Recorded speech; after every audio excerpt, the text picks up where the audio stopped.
Whitney is a violinist celebrated around the world for pushing the boundaries of classical music by blending contemporary sounds. A performer, an educator, and a career coach for musicians, Sarah will be in residence this week, Wednesday through Friday, here on our campus, the University of Tennessee at Chattanooga. On Friday at 7:30 p.m., Sarah will perform a free public concert in the Cadek Recital Hall here on campus, presenting classical and pop crossover pieces featuring the use of a loop pedal to build layered performances in real time. I spoke with Sarah, Dr. Jonathan McNair, the Ruth S. Holmberg Professor of American Music here at UTC, and Mike Bradshaw, Director of the Center for Innovation and Entrepreneurship, part of UTC's Gary W. Rollins College of Business. Jonathan, Sarah, Mike, thanks for joining us. Thank you, Ray. It's great to be with you. Thank you, Ray. Yeah, great to be here. Jonathan, tell us more about this collaboration. I first met Sarah Whitney in 2020. She performed a solo violin work of mine, gave it an incredibly beautiful performance. And then we got to talking, and it was like she could do a residency with our composition students during lockdown and do it virtually from Boston. And so we set that up for fall 2021. It went great. And then we kept in touch. Then I discovered that she also does career coaching for musicians. So I decided, hey, there's some things I'd like to achieve that I'm not achieving. I don't know how, and maybe she could help me. So I started working with Sarah in that capacity, and it's been great. And then I got to thinking, you know what? She is a really successful entrepreneur. I wonder if I can interest our entrepreneurship folks on campus in co-sponsoring a residency with Sarah in person, doing both music and talking about being an entrepreneur in the arts. And so I went and talked with Mike Bradshaw and Tom Lyons and Stephanie Gillison over in entrepreneurship and marketing, and they liked the idea. And they met with Sarah, and here we are. And Mike, of all the entrepreneurs and would-be entrepreneurs that you've worked with over the years, have you ever participated in this type of collaboration? Yeah, probably a little known fact of this entrepreneurial ecosystems development in Chattanooga, for which we have a little bit of credibility nationwide for having something really wonderful happen here in the city with regard to entrepreneurship and everybody pitching in and working together to help each other. The origin story is that when CoLab first began as an organization called Create Here, back in 2008, I had become a volunteer there and really liked what was going on. I'd never seen anything like it, being a private business, just people getting together and helping each other. But the very first group that was part of this were artists. CoLab started as a way of helping artists make a living, as simple as that.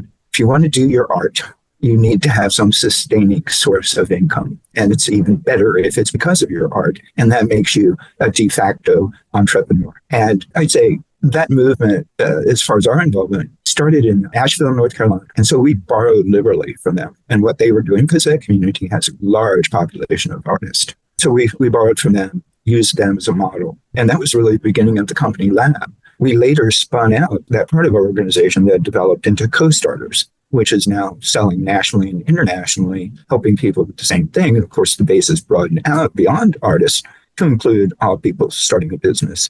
And so when Jonathan came and had this wonderful opportunity with Sarah, it was so easy to say yes. I was really excited about it because it goes back to roots on the one hand, and it's important to our community now. We have several organizations here that are chartered to help artists make a living from their creativity. And Sarah, tell us more about your background as a musician and how you branched out to entrepreneurship. Yeah, I'm a musician by training. I went to school for music. I went to music schools and studied intensely, really, honestly, on the track to be in an orchestra as a violinist. That's what I thought I would do.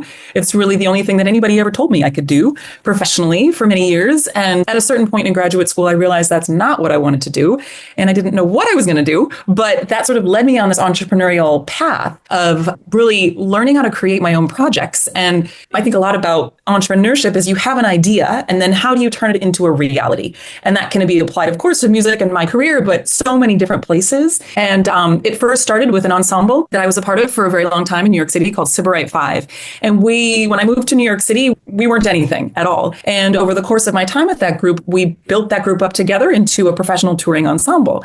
And through the course of those years, not only did we become a professional touring ensemble, which was a huge accomplishment in itself, but the way we did it was really unique to the music industry. And very much, we were tapping into entrepreneurship in a different way. We weren't doing traditional classical concerts like many people were. We were changing the concert experience. We were looking at things differently and sort of changing the model, the traditional model, if you will.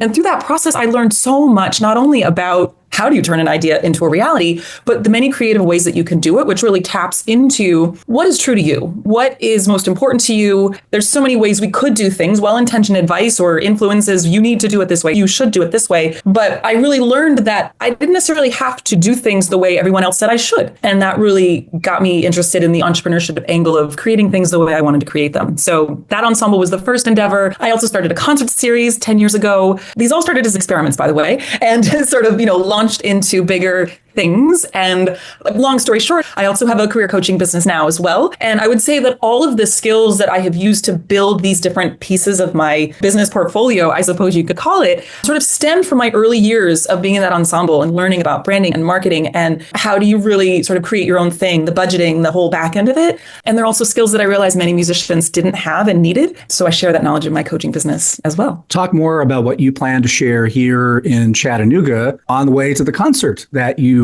will perform here. Yes. Well, I'm really excited. I'm doing a bunch of different activities. I will be working with music students at the music school, doing workshops, visiting classes, as well as the Center for Innovation and Entrepreneurship, doing things there as well. And what I really love I work with students a lot. I teach at a university here in Boston and do a lot of university visits. It's really looking at what I believe are the essential skills that you need in order to, like I said, take your idea and turn it to a reality. And there's so many different ways to look at that. I like to take the mystery out of it. So a lot of what I'll do is I'll be talking about my story. I think there's a lot of mystery. People look at someone, quote, successful and say, how did they get there, right? What is the path from when they graduated college to where they are now? And there's a lot of mystery. So I really want to uncover that. And I think depending on who I'm talking to, if it's music students, if it's non-music students, there's so many conversations that can be had from that. And a lot of it is me sharing my experiences of all the things that I thought I knew that I didn't, or the things that I later found out I wish I'd known. I want to be a resource for the students there to really, so they can walk away feeling more confident, more informed, and more confident about really creating the things they want to create, whether it's musical in the arts or not, because so many of the skills that I work on, yes, some are music specific, that is my field. However, so many of them are not. I look at the mindset piece, right? How do you put yourself out there in a way where, we look at confidence, right? If you have an idea you're going to share with the world, that might feel really scary, right? Like, how do you let go of the fear of judgment from others or put yourself out there in a way that is confident? And that's a skill that applies to anybody creating something. And then we also look at some of the business skills, right? When you have an idea, how do you differentiate it from all the other ideas similar to yours? And how do you really get it out there? How do you connect to the right people who want to be a part of it? Or if it's a product or a service that want to purchase it. So there's a lot of all of that. So those are just some of the things we're going to be looking at. But as I mentioned, I really want students to walk away with a greater understanding, right? I want the mystery, but there to be less mystery about how do you actually do this in the real world beyond school. And then talk about the concert. Yes. So I am so thrilled to be doing a concert. I'm going to be doing a solo violin concert, and it will be a combination of solo violin works, but also I do a lot of stuff for violin and loop pedal. So loop pedal is an electronic device, I suppose, because that's what you call it. And what it allows me to do is I plug my violin. I have a microphone that plugs into an amplifier. And with the loop pedal, I'm able to create phrases and record them and then layer different phrases on top, essentially turning myself into a band or an orchestra, whatever you prefer.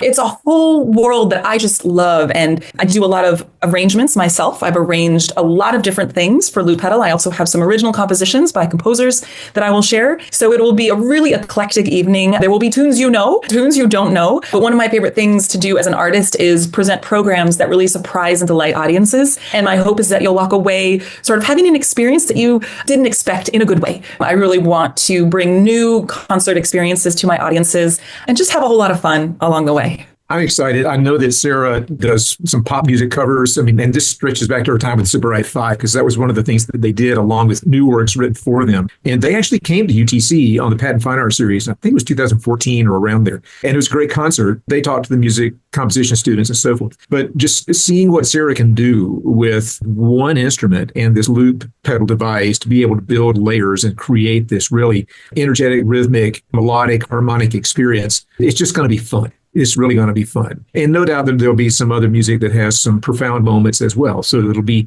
something for everyone. I just really love listening to Sarah's discussion of entrepreneurship. It's so spot on to the mindset that we hope to create and help foster in our students. We're really excited that April 3rd, Sarah's going to share that line of thought with our students and with community members here at the Center for Innovation and Entrepreneurship. We're in the James Arnett building, room 213, and it'll be 6 o'clock on the 3rd, where Sarah will be here, open house. It's going to be so much fun. And having heard her now, I feel like the folks that get here and hear are going to be very fortunate. And then you go enjoy the concert the next. And that concert will be Friday, April 4th in the Cadek Recital Hall here on campus.